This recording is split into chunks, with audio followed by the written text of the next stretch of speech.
we'd like for you to be getting it. Now, nobody can fix it except you if you're not getting it. Only you. So what you do is you go over to the website, kevin-smith-radio-Joe-Montaldo-10-23-12, click where it says K-Files, and subscribe. And then you're going to get an email that has a link in it, and you need to click that to activate your subscription. You do that, you're in. You can unsubscribe anytime you want to, and we never loan these email addresses out, our email list. We don't loan it, rent it, sell it, none of that stuff. It's just for the K-Files.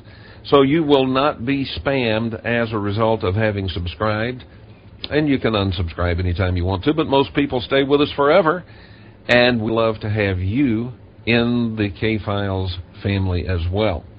We also have a members community. The members community is really just one of the best things on earth. This show is 100% listener supported. You don't support, we're not here. And it's only $7.50 a month. That comes out to 25 cents a day. You can't beat it anywhere on this planet. It's the best deal going. It's where the archives are, the forums, the chat room, Video Galaxy, your own blog, your own photo album. You get to watch the show every night, and lots more. Look, it's just the best thing going. You won't miss the $7.50. But it could mean the difference in whether we get to keep broadcasting or not. And we prefer to be able to keep broadcasting. If that's what you prefer, then we invite you to join our members community. Just click where it says join, all right? Tonight, we're going to be talking with Joe Montaldo. Now, a lot of you know Joe Montaldo. Owns a radio, but he is also the owner of one of the networks carrying the Kevin Smith Show, the UFO Paranormal Radio Network. He's the owner of a radio station in New Orleans that carries the show, and he's the director of ICAR, which is really a very active group investigating the UFO and abduction phenomena. Lots of interesting information has come out of that. And we are going to be chatting all over the place tonight about all different kinds of topics. Recently, he has encountered something that I have encountered, and we're going to talk about that as well tonight. We know that there are others like us who have encountered similar things, and what's up? You'll know all about that in just a moment. All right, we're going to step away for a break, and we'll be back right after this.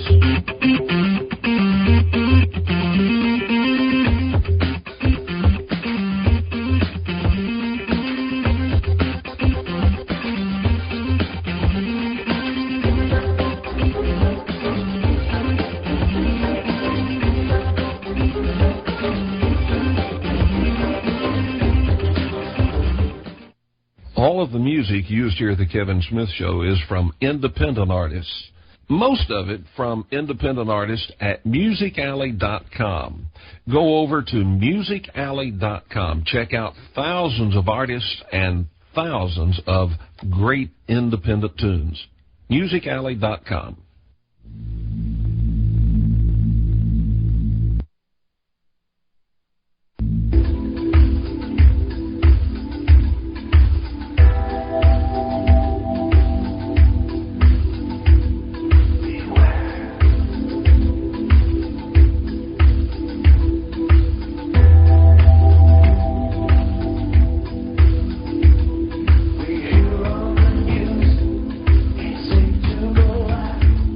That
All right, welcome back to the Kevin Smith Show.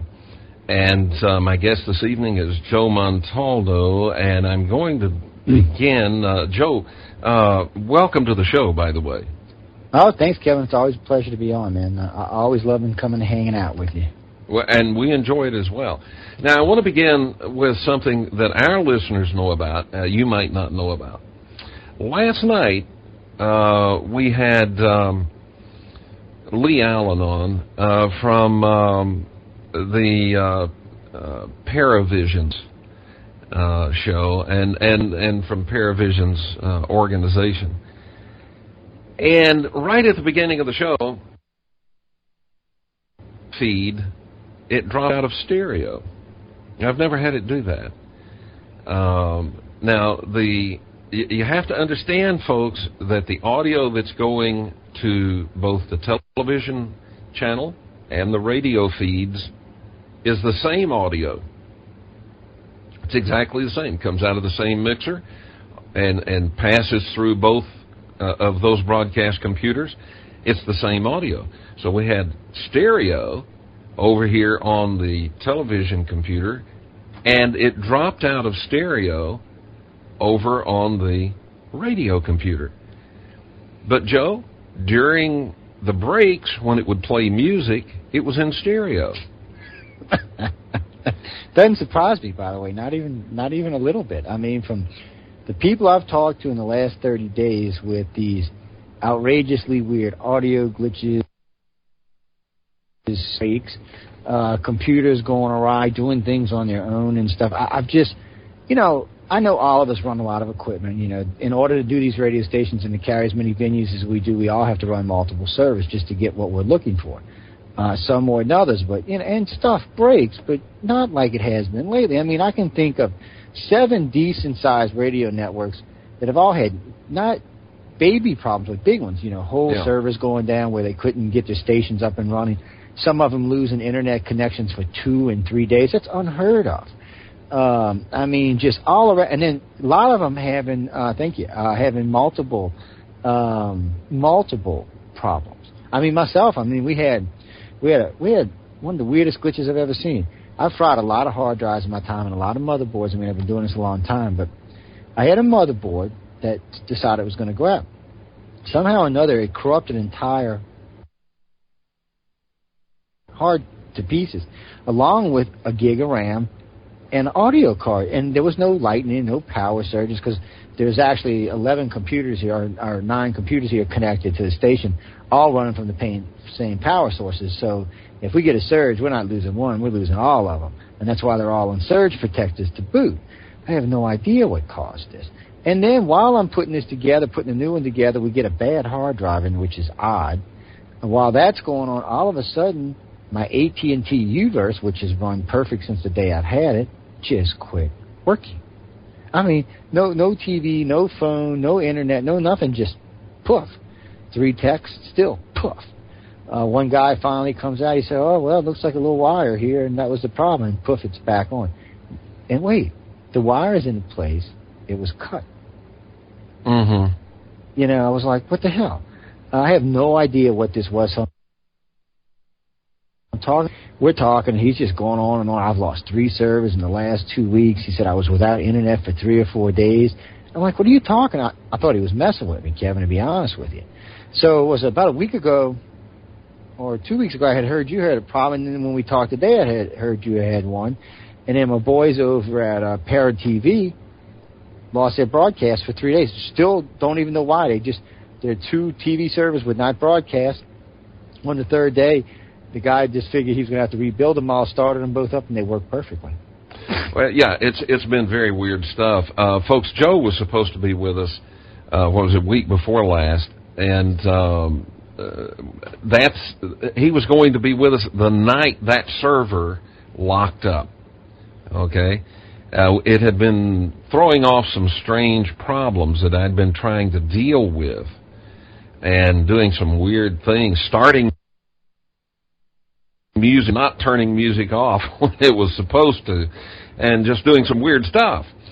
But then the night that Joe was to be with us is the night that server locked up. And while you never knew it, I just pressed forward and tried to make things happen. And we did the show that night with a laptop. I couldn't do Skype. I couldn't do telephones. We just did it with a laptop because the main server was down and the computers that hooked to it, well, they were hooked to it, but they couldn't get anything out of it. And so it was just weird stuff. And then, as you know, I just wiped that disk out, reinstalled everything, and we lost a few things, but it's back up and running. But it's not just here.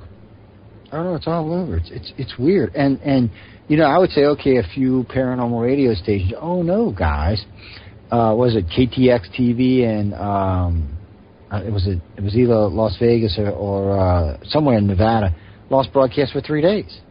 I've heard about some bigger radio stations out in California losing broadcasts for 2 days. It's almost like, and I hate conspiracies. Y'all know how anybody who's listened to me. But it's almost like somebody's testing some kind of thing out to see if they can just interfere with broadcasts. And it seemed, and what's funny about this is almost every broadcast we talk to is internet-based. Now, we do broadcast on FM along with the FM stations in California and other people, but everyone has internet-based their stations now because they can broadcast it and even pick it out and send it over FM. They don't have to make any difference. In the old days, you had to use all the radio equipment, which was a net connection, and then send the signal back into their radio thing and blast it out. So everything's internet-based. Now, not everything, but a lot of it is. So if you can interfere with those internets, you can interfere with a lot of communication these days, and especially communication that's not always the norm, meaning we're not the everyday media, and we're much more likely to talk about things that the government may not want you to talk about. So, I don't like conspiracy theories, but I got to say, this one is just a bit odd for me. This one smells a bit too much like fish. It does. Yeah. It just got that ring about something's not quite right here. And, I know, we're up to almost 9 million weekly listeners, so I know it's a good place to test something out like that is with us. And trust me, buddy, I was getting emails nonstop. I did too. Because, and the bad part was, they were going to my cell phone. I'm like, my poor little i3 or whatever it is, I think it's the poor thing couldn't even hardly work anymore. Well, I got a lot of emails too, and people were angry, and some, not everybody, most people were just great about it and just concerned, wanted to know what was going on. But some were angry and like, I'm supposed to work miracles or something, It is true I walk on water, but it is not true I can raise anybody from the dead. And I can't raise computers from the dead. So, well, it's not exactly true that I walk on water either. So, but the point is, yes, I do work miracles here with these computers, but this was beyond anything I had ever faced. And I've been at this for a long time like you have, Joe, and I just never seen anything like what we were dealing with. And there was no solution for it. I didn't start over. And the scary part is, usually when this kind of stuff happens en masse on the internet, someone takes credit for it. No one's taking credit for this, nowhere. As a matter of fact, it's almost like it's taboo to talk about on the internet, because I've talked to a couple other radio stations, and they're like, well, Joe, I know people have had this problem too. I mean, we could probably go over with at least 100, 150 people right now, and the thing about it is no one's taking credit for it, but everybody was having similar problems and losing broadcasts. I even thought, because I got a backup 3 meg Cox cable connection in the house, I really thought about putting reruns on that, or my office across the street with the whatchamacallit connection. So I was going to just run over there and hook it up and just queue up a couple hundred reruns and just let it run. But fortunately, AT&T, after I had a conniption fit, came out and got it fixed. But fairness, called them, and I really kind of lost my cool, because first they gave me somebody in India. So I'm like, hello, Mr. Montaldo. do you understand what I am saying? I'm thinking the whole time, no, I don't. And he's, well, Mr. Montaldo, let me send you a kit to fix your internet. Right then and there, I lost my marbles, by the way, okay? Let me send you a kit to fix my internet. Both marbles? Really, dude, you gotta be kidding me, right? This is a radio station.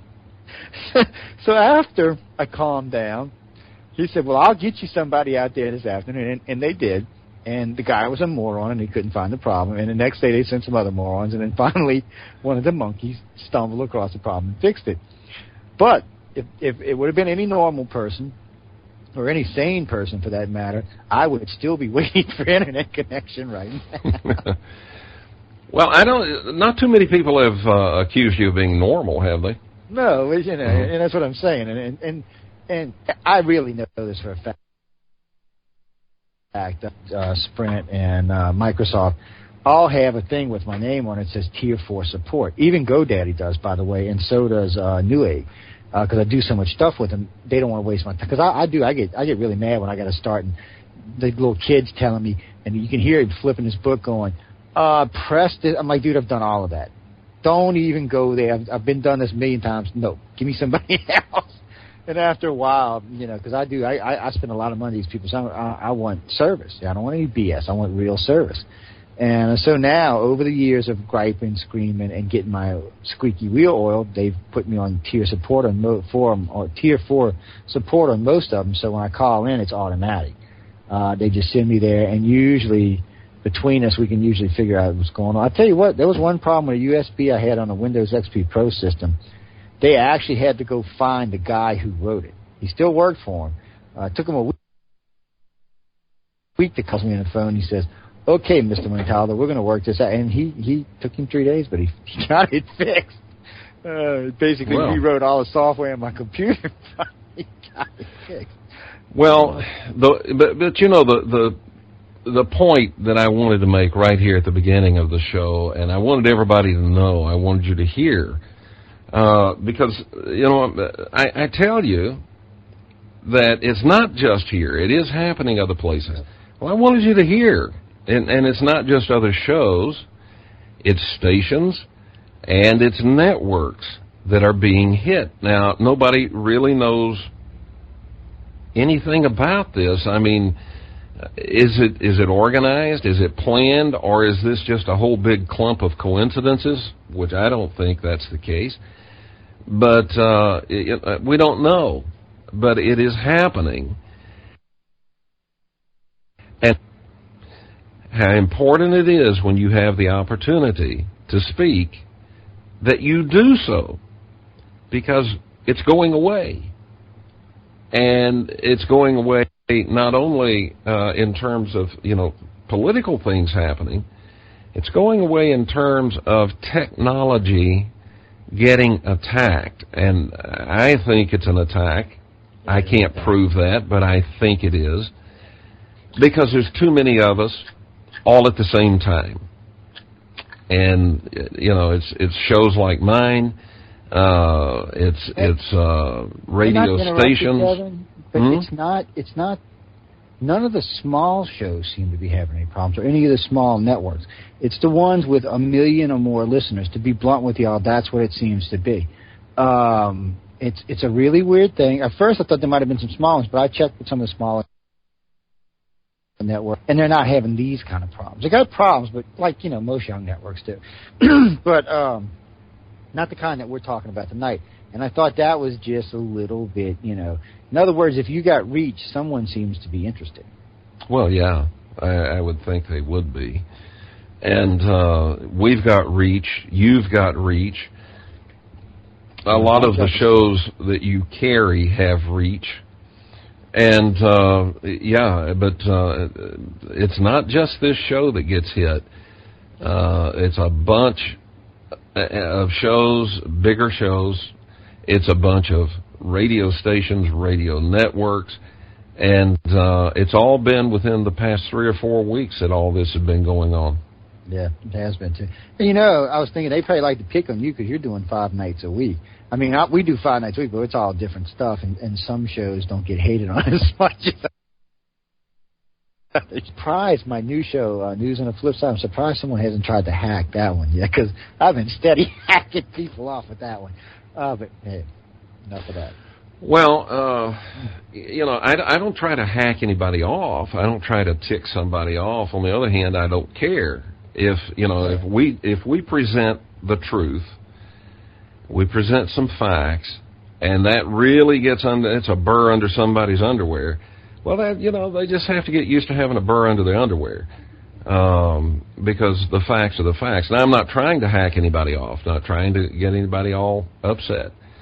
But on the other hand, I don't care if that upsets them, if what we're saying is true. Now, if I misspeak and it hurts somebody, then yeah, that bothers me. I don't want to do that. But if we just present the truth and they get ticked off, well. And that's how it mostly is. I mean, UFO Undercover, I love that show. It's one of the greatest shows I've ever done, and it's really well known in the field, and people love it, and I'm real happy with it. But I don't like to talk politics or get into any controversial issues other than, UFO stuff on it, because that's really what the show's about. And most of the people listen are not interested in hearing me talk about politics or abortion or any of that stuff. So, I leave that for what it is. But frankly, I needed an outlet because this particular year was driving me crazy. So I needed an outlet to vent. So So you started a new show, huh? Well, yeah, I did, and I found a co-host. She actually co-hosts with Christopher George on Second Sight NYC. Really good show. Right now, between her and Tree Sheridan, between them two and Tree Sheridan on the Global Focus, they go back and forth on second place all the time. And they really, both shows are really, really good. So Stephanie and I got together, Stephanie Vanetti and I, and she co-host. And it's a really good show. It's very hard hitting. It's way outside of my comfort zone, I'll be honest with you. But it's educating me and hopefully a lot of other listeners. So it's been a lot of fun so far. It's been a little scary. We've taken on some topics, by the way, that have gotten picked up by AP, which amazed me. And I've been real hard hitting on it, but it's not the show. And to be honest with y'all, if anybody comes over to listen to it, it's not going to always be like this. This is a political year, so we're doing a lot of politics. But as soon as the election's over, whoever wins, we'll be moving on to more current event stuff, and of course, esoteric and things along those lines that interest both of me and Stephanie. All right, we have to step away for break.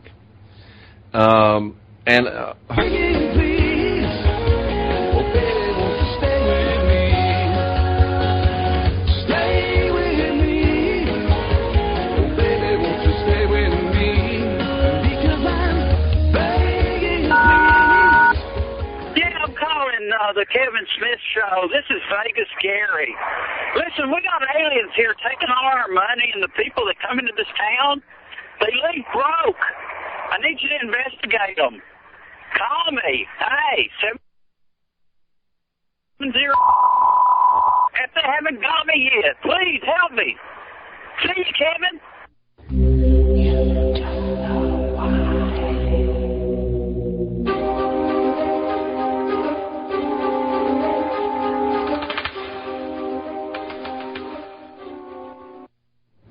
All right, welcome back to the Kevin Smith Show, and my guest this evening, Joe Montaldo. Joe, what'd you think about Vegas Gary there?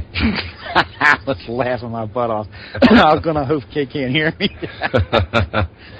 Yeah, well, that happens to be a guy I went to high school with. He was my best buddy in high school, and he lives out in Las Vegas, and he called in and left that one day.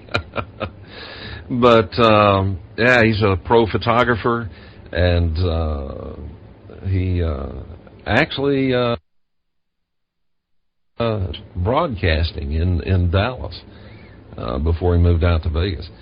All right, I want to talk about some paranormal stuff, and I want to talk about New Orleans,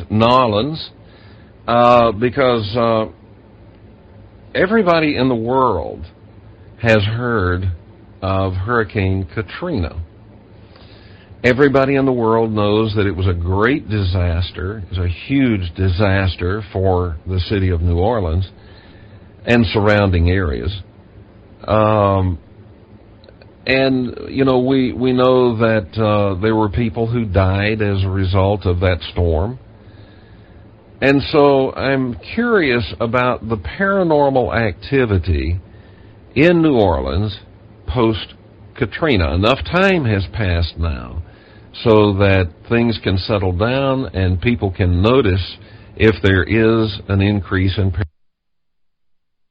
paranormal. Been an increase in paranormal activity in New Orleans since Katrina? You know, that's a damn interesting question for a couple of reasons. One, right after the storm, I was, most people know that we did the first live broadcast from the city of New Orleans on Wednesday as a radio station. After the thing, and I'm a contractor, so I came home and we were getting city well. About 2 weeks after was I here, I brought a crew up to the city to do a job. I was checking some properties for one of my owners. And one of my friends, Mike from Canuck, he's a Canuck, he's from Canada, and he was down. And I stood him on a corner in a place that on average they probably have several thousand people moving back and forth. And of course there was no one. For as far as the eye could see, you didn't hear anything, no birds, no dogs, nothing. All you could hear was a subtle breeze going through a city that was completely and utterly abandoned. Everything you could possibly think you could sense or feel, you were feeling. I mean, matter of witchy army up there, and a lot of these guys are just contractors. They're not into any of this stuff, and it was even weirding them out. So I brought them back in, and so about a year ago, maybe not that long, but 9 months ago, I happened to be down in the same spot, and I just decided I would stand there and see it, and it feels like New Orleans now. The only real difference is that it seems like for 6 or 7 months, everything that was paranormal in this city was allowed to just roam rampant because there was really no one here. They could just move over. So all the paranormal people told me for about 2 or 3 years after Katrina, there was like a burnout, almost no paranormal activity. And in the last year and a half, 2 years, they said it has increased back to its normal or even more than where it was normal. And I had never heard of a burnout in paranormal before. It kind of weirded me out a little bit. I was like, really? Huh? I was like, and they all of them were telling me the same thing. It's just because so much was allowed free and unabated that a lot of it burnt itself out. Now it's recycling back.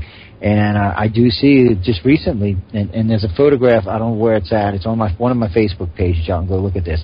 It's actually on my main Joe Montaldo page. Linda and I went, oh, and by the way, it's Linda and I's 30th anniversary. Say congrats, everyone. Congrats. Anyway, we were out in the quarter, and we were driving along, and I was taking a picture. We were actually driving through what they call the Maronese. It's an old part of the city. And we're driving through, and there's a lot of clubs and party and stuff going on. And it's wee hours in the morning. I mean, it's 3, 4, 5 in the morning, something like that. And we're taking pictures shooting down the street, okay? And all of a sudden, in one of these pictures, and there was no one out where we were, by the way, there's somebody standing there. You can't see his feet. You really can't see his hands. It looks like the Grim Reaper. I'm not kidding y'all. You can go look for yourself and see this photo. This is just kind of weird. A couple of weeks after that, we're driving through, taking pictures. You know, I learned a long time ago as an investigator, 30 years ago as an investigator, you always take pictures of empty areas because you never actually know what's there. And the camera tends to catch stuff. And we use a lot of times we'll use a digital camera and an analog camera, and sometimes we got the camcorder with us. We'll use that as well. These images we've been getting down there look like people doing their merry everyday business, really not aware of the cameras, just moving along like they're walking along. Except that one that looks like the Reaper. All the rest of them we've seen down there just look like people dressed in various clothes from different eras, just milling around doing this stuff. It's and a very where old is city, this? man. Huh? And what location is this?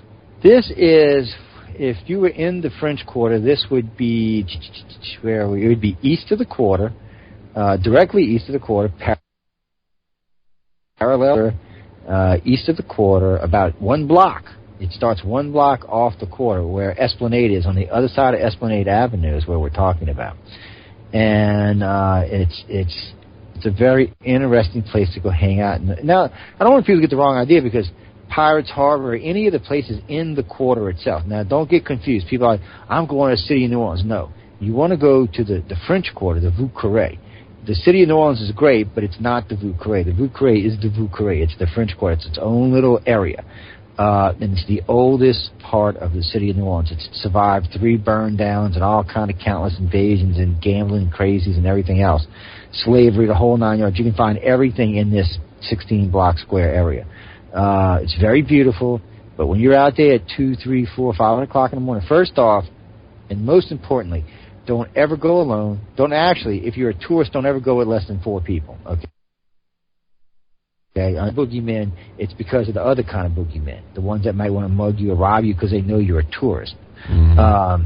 So the city is dangerous. I'm not going to lie to y'all, but it's a very hairy, scary place in the wee hours. And I can guarantee you this: if you're willing to stay out, we'll usually go by Patos or the Dungeon and get a Hurricane or something along those lines, or mint julep or something like that, and then we'll sit around by the fire outside at the Patos. It's got an outside courtyard with a fire in the middle of it, and we'll sit out there and enjoy the evening. About 3 or 4 o'clock in the morning, we'll go walking through.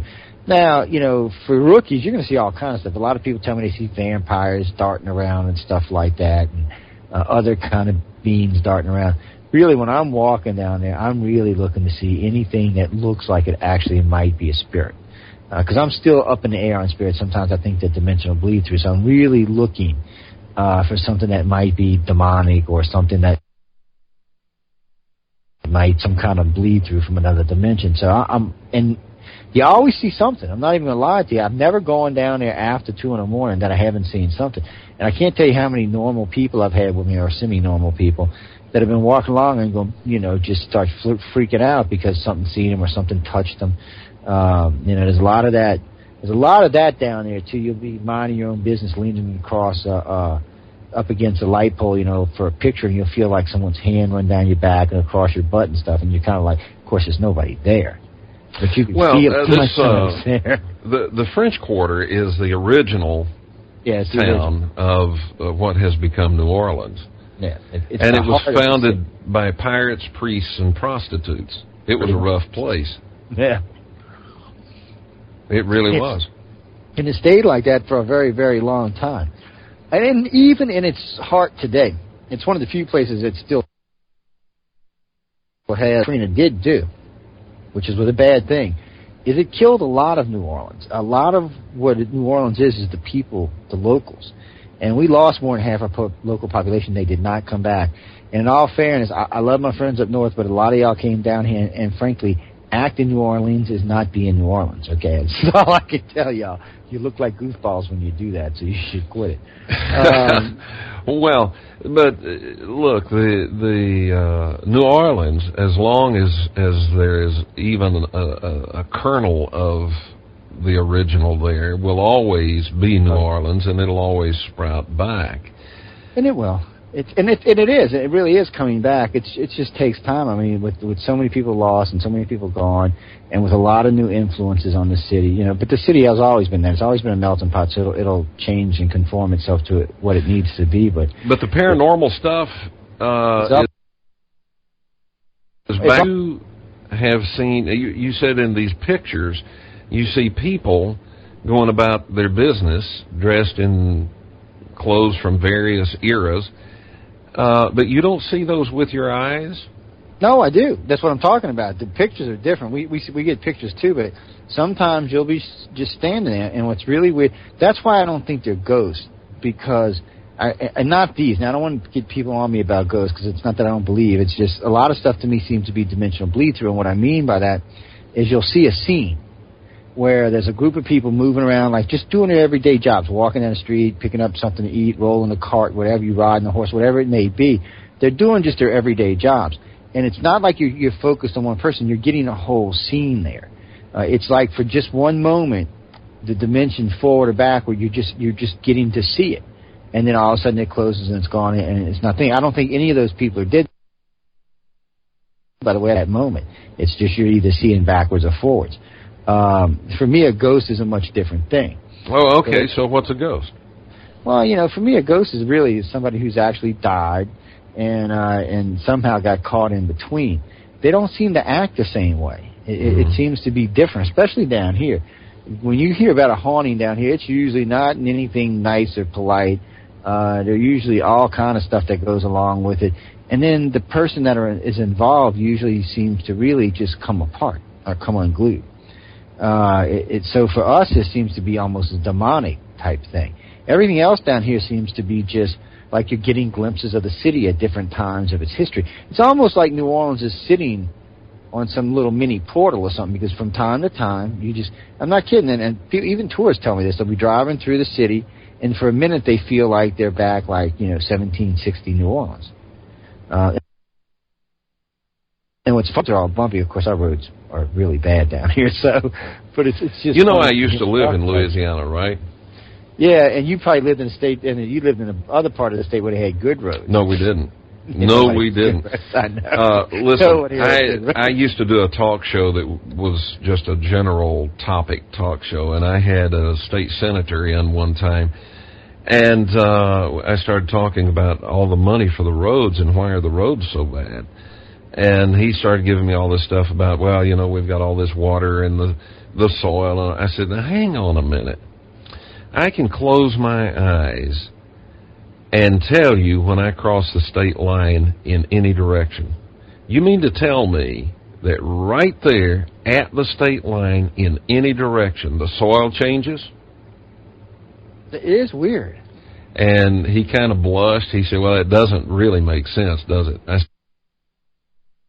said, no, somebody's stealing the road money, and we're not getting our roads fixed. And, of course, you know what happened with the theft of the highway money. It was happening, and the guy went to jail. But it's still happening. Yeah, but there's not a road in Louisiana that is safe to drive, really safe to drive more than 55 miles an hour on. And that's a true statement, too, because, frankly, if you're going to speed down here, you better keep it on the interstate. And even the interstates are bouncy. Matter of fact, there's two turns coming through the city of New Orleans that somehow or another they banked the wrong way. Yes, they did. They sure did. We have to step away for break. I'll let you tell that when we come back. Ladies and gentlemen, we're talking with Joe Montaldo this evening, and he lives in New Orleans, and he owns a radio station. He also owns one of the networks that carries this show. And we're talking about some paranormal stuff here. We'll be back right after this.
Welcome back to the Kevin Smith Show.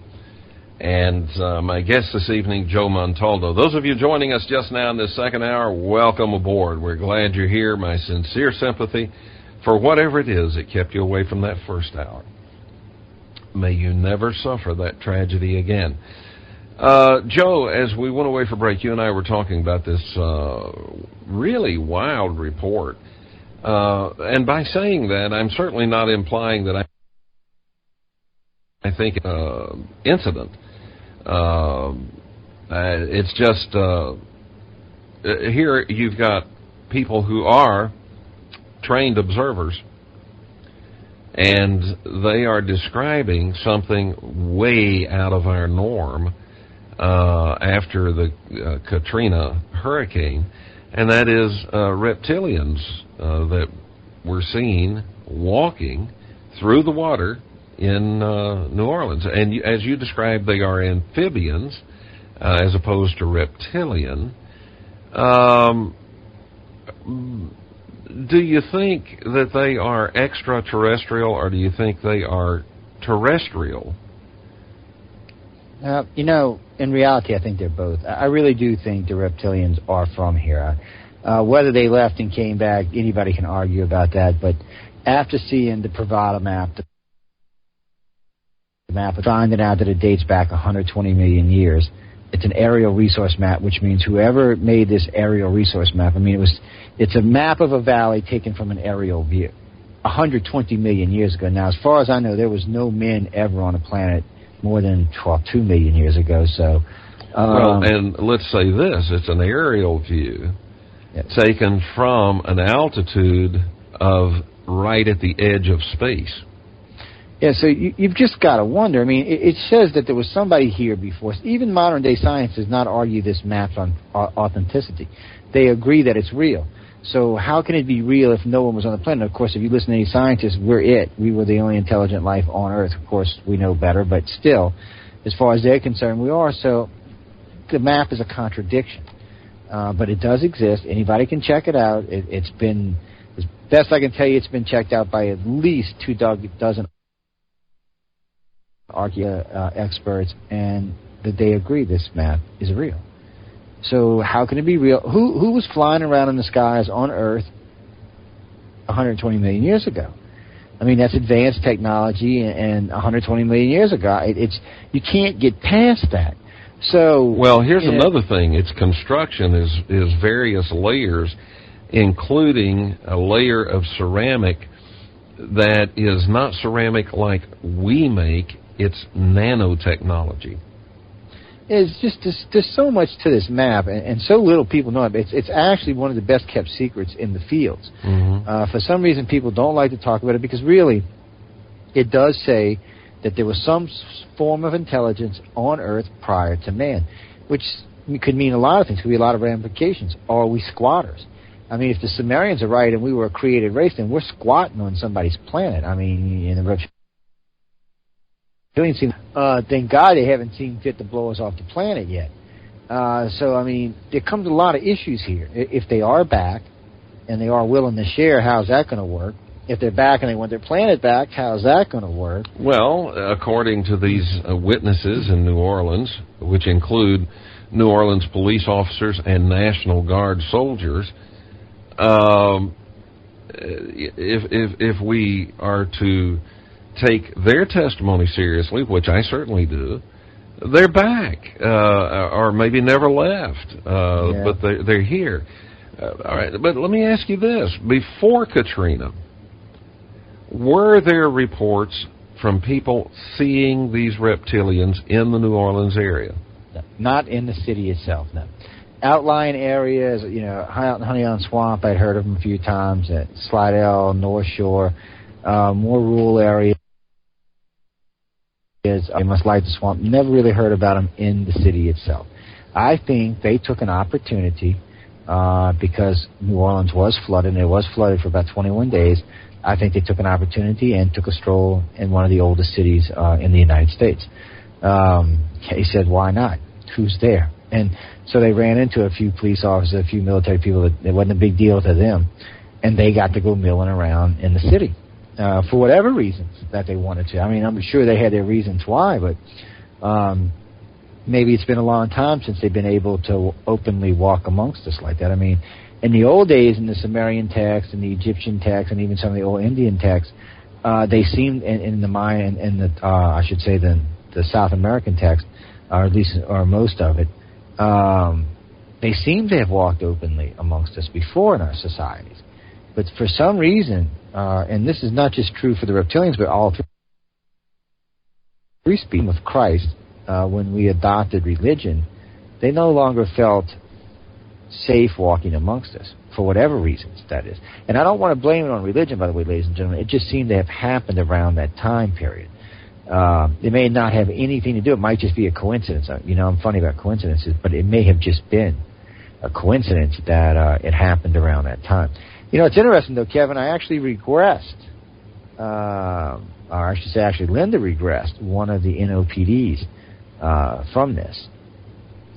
And under his regression, we found out that he was at the UNO arena that was set up to look like a mall on the West Bank. And while he was in there, we actually found some other witnesses that had actually been here, some other cops and some other people. They were running the training scenario, which seemed to be part reptilians, or there was reptilians there and humans there as well, and it was almost. Okay, now wait a minute. You regressed him, and in the regression, he's telling you about being in a training exercise. Well, he was telling us about being at the Oakwood Mall with the reptilians, moving people around and other stuff. We found that it was a training exercise because when I asked him to look up and tell me what it seemed, because of the way the mall's roof shaped, I expected him to say that. And then he said, oh, no, it looked kind of dark, and then it kind of looked like it had a dome to it. So when we started regressing other people in this area, we found out that it was actually UNO Arena. Enough people could remember enough bits and pieces that we found out that it was actually the UNO Arena. He was not actually in the mall. And he didn't even figure it out until like his third regression that it was actually a training scenario. He just kind of woke up in the middle of regression going, oh, it's a training scenario. Because we won't tell anybody that. You know, you got to figure that stuff out on your own, or it's a waste of everybody's time. And he turned us on to some other officers that had different kind of experiences that wanted to be regressed. And when you put them all under, we were finding out they were going to this, what looked like the Oakwood Mall. It had the same kind of lights in it, these black poles, and there was people all over. And they were running different scenarios where the reptilians would come in and grab a bunch of people, and the humans would have help put them in one area, almost like they were herding cattle almost. And then there was times where there was other types of humans coming in, and they were fighting against them so the other humans and the reptilians could get away. It was just a strange grouping of scenarios. And there's more than one of these witnesses that gave you similar information during regression? About 30 altogether. So it's quite a bit bigger than we thought it was in the beginning, you know, and there seemed to have been more going on. Now, it's not the first time I've heard the reptilians do training scenarios. It's the first time I heard it in the city of New Orleans, but it's not the first time I've heard them do training scenarios. Things. But in this case, it was done here. I think they really were just taking advantage of an area where they had a lot of people that they wanted. You know, a lot of the military people were here. A lot of the police departments were here. Anybody who might have been contactees in those groups were accessible. And I'm sure with a little nudge here and there in someone's sleep, they could have brought more people, had them assigned down here. So I think they took advantage of it. So what you're saying is, if I understand this, it's a training scenario being done by the reptilians. By the reptilians. Not a joint training exercise with the reptilians and our military. Nope. Even though there were humans there, they were not military. And best I can tell, none of the aliens, except for the Greys, even want to deal with our military. And the Greys only do it because they're the peacekeepers. They're keeping the peace between the humans, the reptilians, and the human aliens. And so they just kind of, you know, get involved for whatever reasons. I mean, it is our military after all, and it is a little flaky. So I don't think anyone want to be involved anymore than they have to. But what you've seen here was what looked to be reptilians training military soldiers and police officers to work for them. That's the best way I can describe it. But let's work backwards here. These guys, these people that you regressed, about 30 of them, are telling you this amazing story about this training exercise being conducted by these reptilians, and that it was at the University of New Orleans arena. All right, so working backwards from that, that means that these reptilians had some working arrangement with UNO in order to have access to the arena and to have been able to look like a mall. You're going to love this part. Right across the street from the UNO is one of our armories. They actually have an armory there. 2 blocks down from UNO is Homeland Security and the FBI office. Mm-hmm. So here you have pretty much everybody you need to do any scenario you want with any accessories they want. But in all fairness, there really wasn't anybody here when this was going on. There was 3 or 4 weeks that most people don't realize the city of New Orleans really didn't get any people in it for well into 6 months before. There was only really contractors here and military. There wasn't any place for anybody to stay. There just wasn't any homes or anything. If you didn't have somebody you knew you could stay with, you couldn't get here. So really, it was still abandoned. So I'm not sure if they even needed the military's cooperation on this. They may have, the general they used may have been a contactee. They may have just went in and programmed him and said, hey, this is how it's going to be, and you can bring these people down because we want to use them. It really seems that's the way it went down. And then it only lasted probably, I want to say 90 days, maybe 120 days. And then after that, it seemed to stop, at least here. It really looks like there was something about the area. They wanted to use the area for a particular reason. The lake borders, the lake is only, I don't know, half a block from where UNO is. So you're right there at the lake. You've got the military armory right there. You've got the FBI and Homeland Security and a couple other Secret Service training facilities right there. Then you've got a military base not too far from there, which all were abandoned, by the way. There was nobody in any of them. Because of the storm, there was nobody in there at all. What amazed me is they could come in after all that storm damage, get in there and basically remodel the place in what seemed to be no time at all. It was a very strange scenario. So I'm not sure how they pulled it off, because there was a lot of patrols going around. So if you'd have seen any activity there, you would have stopped. Of course, the activity was happening in the wee hours of the morning from what the contactees were saying. So I'm not even sure if they would have noticed it. It was a strange thing. Well, it's also possible that they were using sort of the Jedi mind tricks on these guys. That's true, too. Because we have an example of that with both the police officer and National Guard, who at one moment they're walking toward these reptilians. At least one of them had his gun drawn, and the next thing you know, the reptilians are going one way and these guys are going the other way and don't remember what happened. So if the reptilians were able to do that, they certainly, I think, would be able to handle deflecting attention away from whatever they're doing in a training exercise. The telephone number real quick. The telephone number, folks, is 623-444-5889. 623-444-5889. And if you're outside of the USA or Canada, you can use the flash message feature or call us, okay? Joe, go ahead. Well, I was thinking, too, in Matt's case, he was one of the NOPDs. He remembers one of the reptilians, like, taking a chunk out of his shoulder, just reaching down and biting him on his shoulder. And what's funny is, even on the regression, that shoulder hurt him. There was no physical marks that I could see, even though there was some discoloration. It just, he said, and after that he started having he's got a weird skin disease that messes with him a lot. And he said it happened after that. Now, what's interesting about that is I was talking to the National Guard, and he said the reptilian was, telling him, come on, move, do this. And the guy got flipped. What do you mean? And he had a big, huge purple bruise on his shoulder. So maybe it was because of different time scenarios and how soon one was regressed versus the other. But, I mean, that was very strange in itself. And there did seem to be an outline or something there. And he took pictures of it and all. And what's interesting is... have you seen the pictures? Yeah, I've seen him, yeah. Uh-huh. And he retires 2015, so he said he'll release those when he's retired because he gets his full retirement and there's nothing the military can do about it. 2 of the NOPDs will be retiring this year, so they will be coming forward. Along with a little special surprise, a couple of years back, 2 Mississippi State troopers were sitting on a beach in Long Beach, Mississippi, doing reports, talking and doing reports. You know, they parked their cars, one facing one the other way. And they both happened to have their cams running on their car. And you hear the one cop go, "What the bleep is that?" I started to look over, and they actually witnessed what they say, and what I've seen in the video appears to be a UFO coming out of the water, raising up over the sky, and then just gently floating along, crossing over the highway. By the way, it's all on videotape. Crossing over the other side of the highway, and it's gone.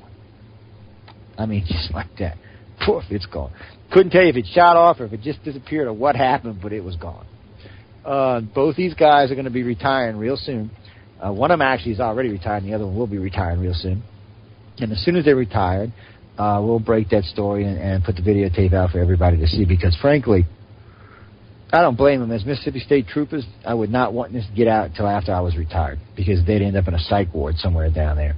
That very well could happen there. Yeah. All right, let's go to the telephone. And caller, you're live on the Kevin Smith Show. Your first name and from where are you calling? Yeah, Kevin, this is Rusty from Joe. Hey, how you doing? Good.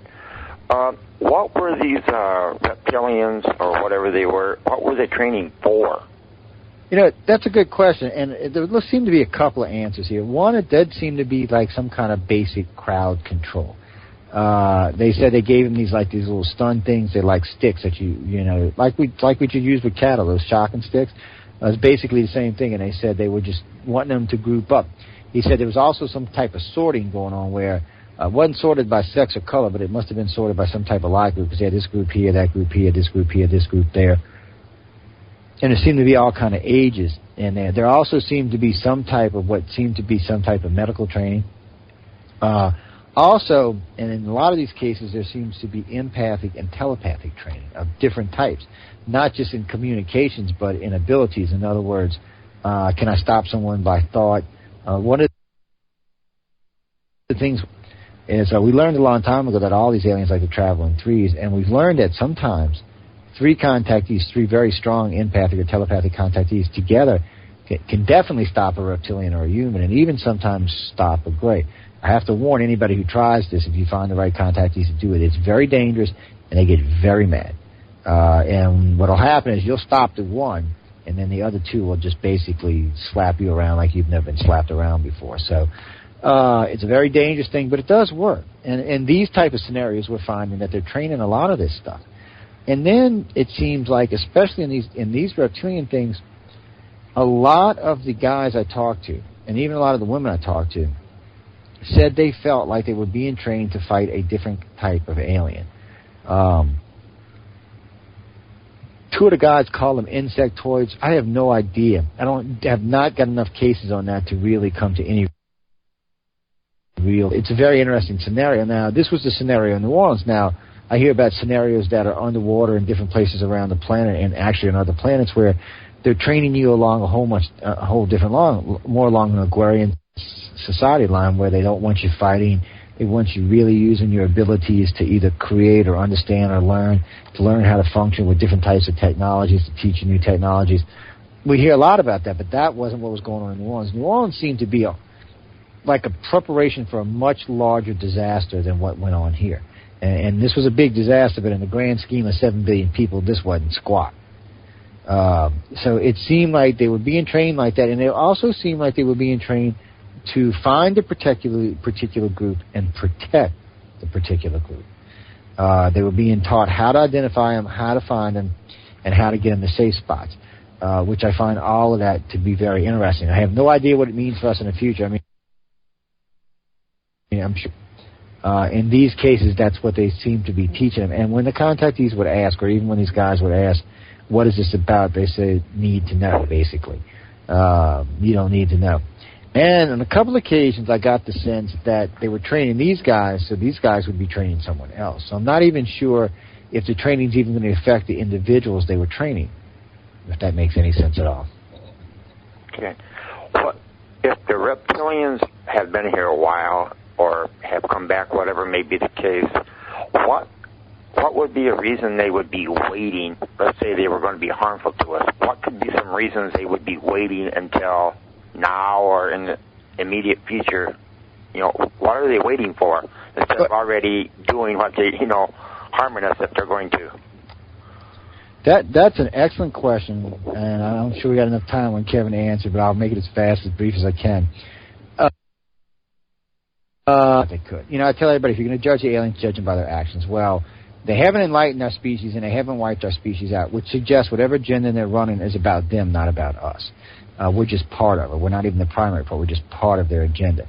So in the end, if they wanted us dead, we'd be dead, and if they wanted us enlightened, we'd be enlightened. But they haven't sought to do either one. And remember, we know from the Sumerians that the reptilians and the human aliens have been here since the start of what we consider civilized man. They're in all of the ancient writings. There's no ancient writings you're not going to find the human aliens and the reptilians. They're just everywhere. What's interesting about this is the humans, according to the Sumerians, the humans came here from somewhere else, created 2 great white domes because they couldn't breathe the air here, and in turn, whoever lived in those domes created another race, just like themselves, that could, rule the planet. Well, that race decided to create what the Sumerians call the 7 creations of man, with our ancestors being the 7th one, not us. The 7th creation of man was just in the way we understand it. I mean, they could make beer, they could procreate, they'd go around and plow the fields and stuff like that, but they never actually asked why they had to do it or what their existence was. Man, beer and procreation, what else is there, right? I know. Well, then here comes, and that was probably Eden. That's probably what the Bible's talking about when it's talking about Eden. Well, in comes the reptilians, which, of course, the Bible talks about the serpent that got us kicked out of Eden. The reptilians come in, start sleeping with the Sumerian women, stealing them, raping them, and those women started having children. The Sumerians said these children were much different. They didn't look any different, but they acted much different. They were the ones that eventually overthrew the human-type aliens and went on for themselves. Now, we know it's fact today that we all have a reptilian section in our brain. It's science fact. It's the part that really drives us. It's the part that makes us who and what we are. And that's what they say the reptilians gave us so long ago. So if that's true, then they're not really wanting to wipe us out. They kind of feel maybe kindred to us. So there's going to be a problem there. And there's 7 billion of us, and what happens if there's 7 billion or more of them? That's going to create a really big problem. So somewhere along the line, there's going to have to be some self-correction. But I really think the reason neither one of the races have done anything harmful to anybody is because the Greys showed up and said, if you do, we're going to show you who the real boss is. I don't think... All right, Rusty, does this answer your question? Yeah, that does it. Probably overload. Okay, thanks. Thanks. We have a flash message here, 2 questions in it. This is from Kevin in Australia. Hi, Kevin and Joe, and this question is for you, Joe.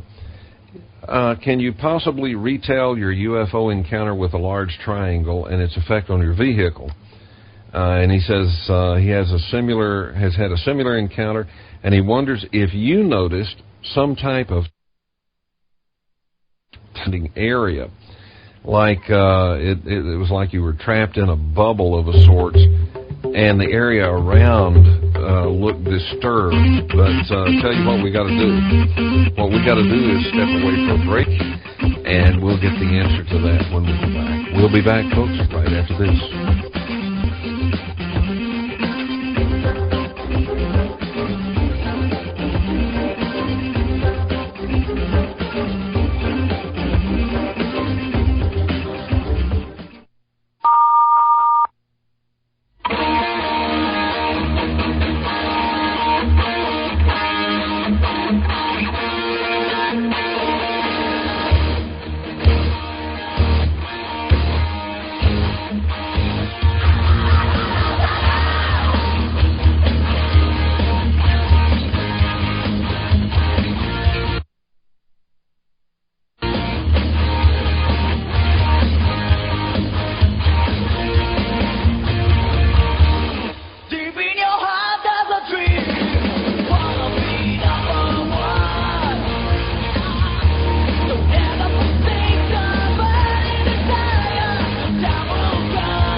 but nothing's hotter than the Kevin Smith Show.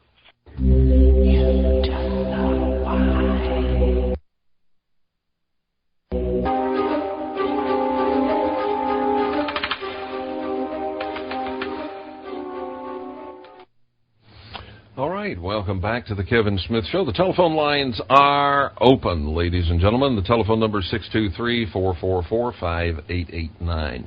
My guest is Joe Montaldo, and Joe, our listener that sent the flash message from Australia, wants to know, can you recount this encounter with the UFO and its effect on your vehicle, and did you see any distortion around you, and kind of keep it concise because we do have a caller on hold. To kind of button this down real quick, I know which case you're talking about tonight. We've seen the 6th, the one we seen that went down in the water. We had been tracking this thing for a bunch of hours. Linda and I were running all over creation trying to keep up with this thing, and we finally seen it go down in Pirates Harbor, Wrigley's Pass. It's the road. And what's weird, and I really didn't think about time distortion until he asked this question, by the way, which it was a bit odd because it seemed to be when we were standing at the boat launch watching these other 6 that were coming around circling, it did kind of seem like we were temporarily, I don't want to say time and space, maybe slightly out of dimension. Maybe it's the type of engines they use. I'm not sure what it was. But it did seem to feel a little distorted and a little off. And I remember that because I couldn't get at the time I was working for MUFON, this is how long ago this was, and I couldn't get my MUFON director on the phone because my cell phone wasn't getting the signal. And then all of a sudden when they broke out, 3 went one way, 3 went the other way, the signal opened back up, and I managed to get my director on there, and we started talking, and we were watching. One would come up and it would circle, and one would come up and it would circle. Now, the car wasn't running at the time because we were parked. And about that time, my MUFON director says, Joe, do you really feel safe there? I was all hyped up in the moment. And I said, you know what, I really don't. So I got in the car. At the time it was a station wagon because we used to have Rose Company. And we got in the station wagon, and we started driving off. And we're cruising down the road, probably, I'd say it's doing about 100, maybe 95, 100. And this white station wagon, I think we were in a black car that night. But anyway, this white station wagon came up behind us. We were watching him come up. At first, I didn't know what it was. I just knew it was a car, and he came up behind us. And as he was coming up, there was a black triangle coming off from the east, from the left side of the car. As it approached the car, my car died. As it was going over, my car died. It just, like everything went off. Lights, radio, everything. It was like someone just unplugged everything, and the car just was going, whoa. I even clicked it into neutral so it wouldn't slow me down as fast. And we were just kind of coasting along, and all of a sudden, tinted windows, and as it's going by, it's got a U.S. government plate on it. And as soon as he cleared and the triangle got over on the other side of the highway, everything came back on, and we were running fast. Now, what I found out about this is, I'm a pretty good driver, and I've been driving curvy, crazy roads for a long time. So I was mad. So I punched it. And now I figure, at best, we had equal, so I had a big V8, so I figured we were equal in speed, and I probably knew the roads way better. And I never could actually catch up with the car. We hit the old Wrigley's Pass Bridge, which doesn't exist anymore because Katrina took it out. It's an old, old metal, rackety bridge. Mm-hmm. No one goes over it flying because it's just dangerous. I hit it about 85, and before I even knew I was on the other side of the bridge. He was nowhere to be seen. Anywhere. Gone. Poof. Have no idea. There's only one way in and one way out of that particular swamp. He didn't pass us up, so he couldn't have went back that way. And bridge, it's a straight run for about 8 or 9 miles, and I couldn't see a car anywhere. All right, let's go to the telephones, and caller, your first name and from where are you calling? Kevin, this is Jerome from Pennsylvania. Hello, Jerome. Hi. Hi, Mr. Montano. Hey. That's a very interesting story, but my question concerns that training exercise that you were talking about. Sure. You said that people were receiving some kind of medical instruction. Could you explain anything further on that? Well, what it seemed like, and now I wasn't there, you remember, this is all under regression or people recanting memories. What it seemed like is they were giving several devices most of them worked by, I guess, telepathy, where they would think about what they wanted the device to do, and then they would put the device near a wound, and it would repair. Now, everyone I talked to said the wounds they were repairing were real wounds. So there seemed to be several things they were doing, from healing them to getting them to close up to taking out infections to a couple of things. But all the people using these devices told me the same thing, that the wounds were real. Okay, now, so let me ask you a question. Is it possible that instead of this being a training exercise solely, that the reptilians were running a rescue mission for New Orleans? They might have been. See, that's the thing. There's, because of the way this was handled, there's just not that much information we're going to get out that we're going to consider to be very solid. So it could be. You can't rule out anything at this time. You can't even rule out, really, that there was some other involvement from another party in it. It's just, the things that went on seemed to be very real to everybody that was there. And there did seem to be real. And on 2 occasions, they even showed reptilians that had been injured, which is kind of nice, they can actually be hurt, but still, they even on 2 occasions talked about them, and they seem to have no problem healing either or, which I find interesting in itself. So, I don't know. It may have been part training. It may have been a training based on a real scenario. We do that ourselves. The U.S. military does it itself. Sometimes we'll do live training. So I can't rule that out either. But all I can tell you is it was very interesting. It was very fascinating. All the contactees that I talked to about this, not just the 30 in New Orleans, but other contactees that had similar experience, really feel that there's a real need for this. They get a sense that there's a real need for this. I just don't know why. Mr. Montaldo, it's interesting that you said these reptilians can be hurt. How could himself against one of these reptilians? Actually, a human being will not be able to defend itself against a reptilian in any physical form. The only bet you would have is if your telepathic or telekinesis abilities were stronger than the reptilians happen to be. Other than that, I don't think you have a prayer. I mean, on average, the big males outweigh us by 300-400 pounds. Even the adolescent males are going to outweigh a big-sized human by 100 or more pounds. So they're physically stronger than us. They're physically faster than us. They're smarter than we are, and they are telepathic. And from my understanding, not just telepathic, but possess telekinesis, which is the ability to, affect matter by thought. So, I mean, in their case, if they really wanted to kill you, they could probably just close the artery and kill you. So the only real recourse a human would have here is if he could do the same. And that does seem like part of the training. Even though I got to say, when I'm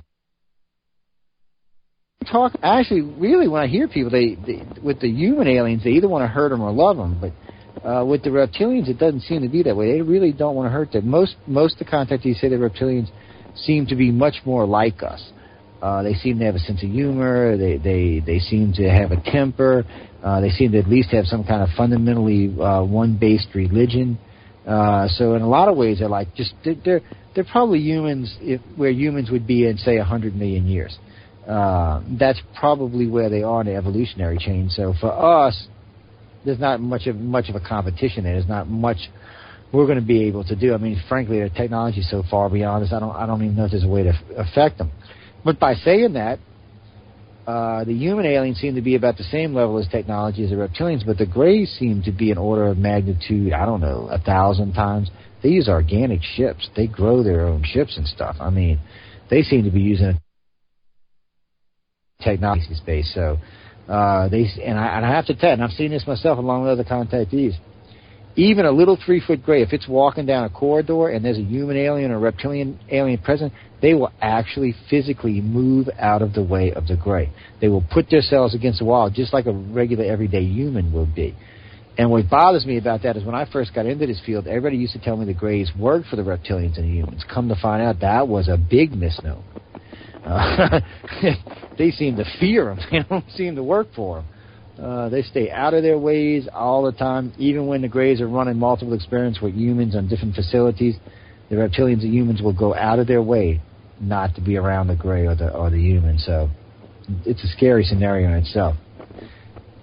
Well, thank you, Mr. Montaldo, for being a guest on the Kevin Smith Show, and thank you, Kevin, for taking my call.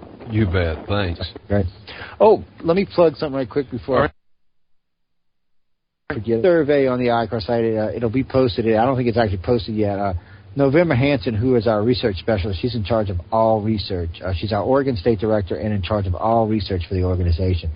Everything pretty much goes through her, or it's going to go through me, her, or Jason, but she's in charge of all of this. She just put out a new dream project. Matter of fact, I was taking it before the show. It's very interesting. I'll have to get y'all the link and get it posted, and y'all need to go over there and take it. What we've been doing as an organization, and we've been setting all these new projects up so that we can find contactees that don't know they're contactees. Something no one's ever done before. I mean, we've revolutionized abduction research in the field in ways that no one, I don't think, will ever be able to do. But in these cases, we've taken on a new role, and we are actively seeking contactees.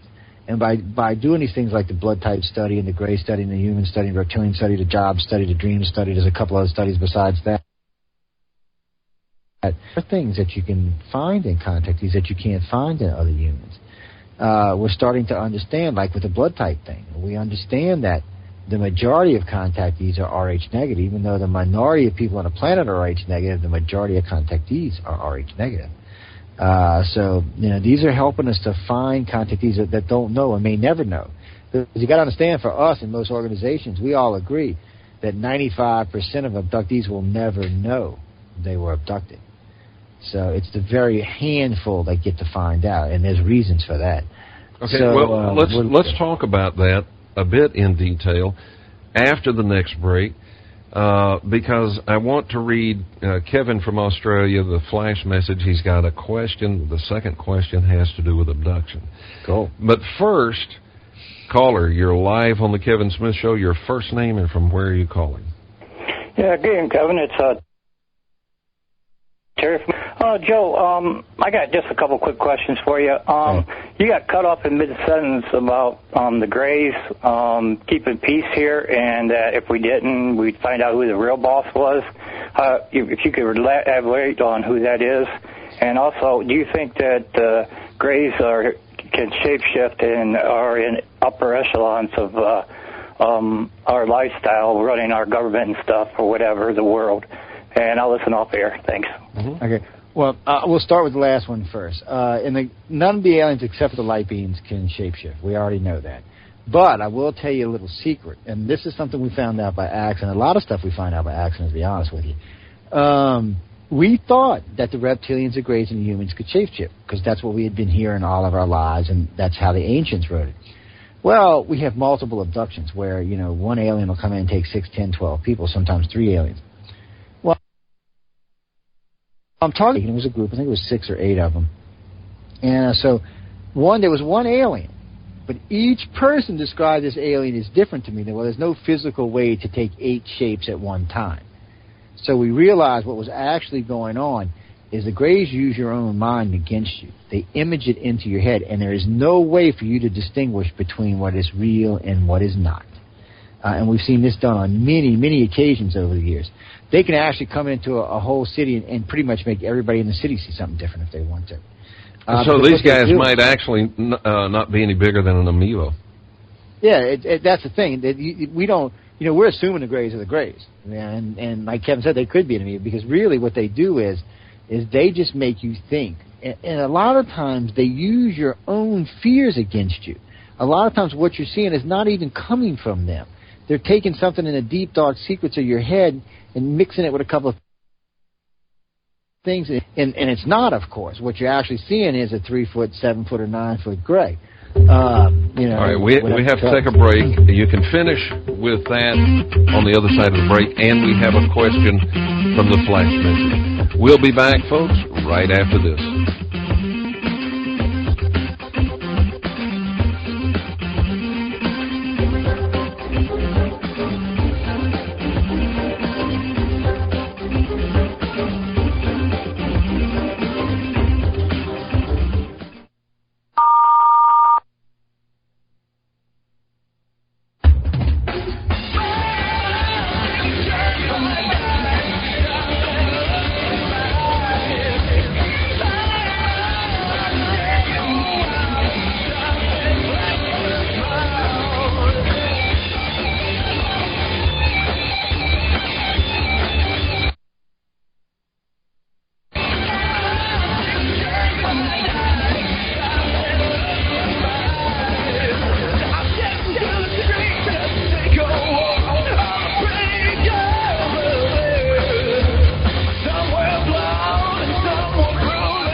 Welcome back to the Kevin Smith Show. We are on final approach. Joe, because of time constraints, we're going to need you to move on to answering the question about who's really in charge. Yeah, I was thinking about that when we come back. What's funny about this is we talk about the Greys and who the Greys work for. The Greys work for what most people would call the light beings. Light beings is not an accurate description, but basically what these are is energy creatures. They seem to be able to travel in time and space without spacecraft. They seem to be able to create by thought and will, not just pretty much anything. And everyone's book, based on the way we were all raised here on Earth, they would be considered a god. There's just no other way to put them into our culture because their technology is so far beyond technology now. It's part of them. It's who and what they are. And so really, I mean, this is a race move through time and space without any effort at all, cross through dimensional planes without any effort at all, seem to be able to exist in multiple locations and at multiple instances. And from what the Greys say, they didn't so much create the Greys. Well, they kind of did create the Greys, but it was with another species. The Greys became like the light beings' galactic policemen. That's really what the Greys are. And regardless who you're talking to out there, most of them all agree. That's what the Greys do. They keep the peace. Apparently, when the light beings came here from whatever galaxy they originally came from, which maybe it's the one we're eating right now. Remember, the Milky Way is in the middle of 30 seconds, Joe. Well, make it quick, guys. The light beings are the ones that seem to be overseeing everything. The Greys seem to work for them. Okay. Now, we want to wrap up with this question from Kevin. What are your thoughts on so-called leftover effects of some type of magnetic interference? Also, have you done scans of the locations where these abductions have occurred and found any traces of mercury? Well, I can't tell you we found any traces of mercury. I can tell you that you can rule out sleep paralysis and stuff like that because the majority of abductions happen when people are awake, not when they're asleep. That's an old wives' tale. That's an old thing from way back in the day. Even in the Betty and Barney Hill case, they were driving home from Canada. The thing about it is most abductions happen when you're awake, and usually in the daytime or when you're doing other stuff. It's not like when you go lay down in bed. They do happen when you go to sleep at night, but in most cases, that's not how they take you. It's not, they really want you in a different mindset than just waking up from a sleep. So usually they take you at different times during the day. So that's how we knew to rule out sleep paralysis because, like I said, the majority of abductions happen while you're awake. Probably happen while you're actually awake, not while you're asleep. So now when I say awake, that could be in the middle of the day, the middle of the evening, wherever you are, just, airplanes, anywhere. It doesn't really seem to matter. Prison, they'll just take you. If they want you, they'll take you. How they keep you blocked out from everybody else is beyond me, some kind of perception filter or something, but they just take you when they need to take you, and it's usually when you're awake. All right, so what about interference, leftover effects from magnetic interference? Now, there has been places where there's been interference, but to be honest with you, a lot of times when we come across magnetic interference, it's because it was a military abduction, not an alien abduction. In the old days, we used to think that there was some kind of magnetic field that was making your watches screw up and your digital stuff like that. It's actually not a magnetic field, so it's some other type of field. They don't know what it is because anything magnetic was measurable, so it was some other kind of field. But we have military abductions where, like, one of their craft will be hovering over a car, and parts of the car will become magnetic, like the antenna or parts of the trunk, sometimes little name tags, will come magnetized from being exposed to this. It's like if I don't know how many know about electric magnets, but if you run the two wires through the coil, you can make anything become a magnet. Well, a lot of types of metals you can make become a magnet.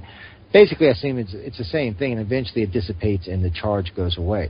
But it does seem to happen under military abductions. It doesn't seem to happen under alien abductions. It's a little different. All right. Now, you mentioned on your website there's something new about for contactees, and but what is the web address? Well, the primary web address is www.icar1.com. Also, both sites are up. So there's www.icar1.com, but there's also www.icar.homestead.com.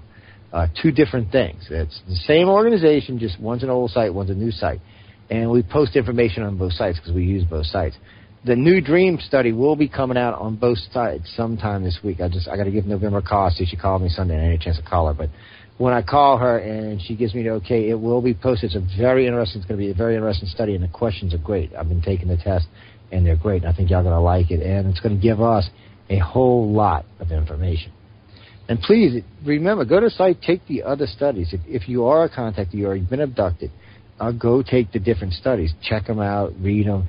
Because not only will you get to give us your information, but you learn as you're reading through these questionnaires. They're quite long. They're usually at least 75 questions. And it really makes your brain start to think. And it's what they're there for, us and everyone else, on what ET may or may not be doing here. What do you hope to find out from this study? I hope to find out that we're not cannon fodder. I actually, Kevin, to be honest with you, I'm hoping to find out that all of this leads to something for mankind. Because, frankly, if I was to go with my instincts today and the information that we've got at hand so far, I would say that all hell's going to hit the handbasket soon enough. I couldn't tell you when, because I really don't. The way they view time and the way we view time is two entirely different things. But I do think that they have plans for us. Some of it's good, some of it's not so good. I mean, a full third of contactees have the Holocaust dream, which scares the bejesus out of me. And what's funny about the Holocaust dream, that it's not big tidal waves or destruction or any of that. It seems to be a little bitty pandemic. Guess what? Contactees and at least some military seems to be immune to. But nobody else on the planet seems to be that way. So most of the contactees that talk to say there's between 9 and 11 billion people when this happened. Only about 2 billion survived. So is it ET related? Is it something the contactees are picking up on our future? I have no idea. But I got to say, it's a freaky little weird dream. And enough contactees that have had it that we have to take it serious. Because there's just too many of them. They describe everything just too similar, and we don't make none of that public. It's when you hear someone describe this dream for the 50th or 100th time, you're like, no way. Down to newspaper headings, guys. It's way more detailed than we talk about, because we can't give those details out because it'd be too hard for us to see who's lying and telling the truth. But it's quite a bit detailed, and it's really weird, and it's really freaky to listen to these people. Well, Joe, I want to thank you for being with us. As always, it has been fascinating. And you know what? We made it all the way through the show without my technology or yours being attacked. I'm amazed. I was on my laptop tonight, too, so I'm amazed. You're on the laptop now? Yeah, I'm actually on the laptop talking to you. Oh, well, your audio is great. Oh, it's a high-end laptop, but I'm always a little leery because it is a laptop.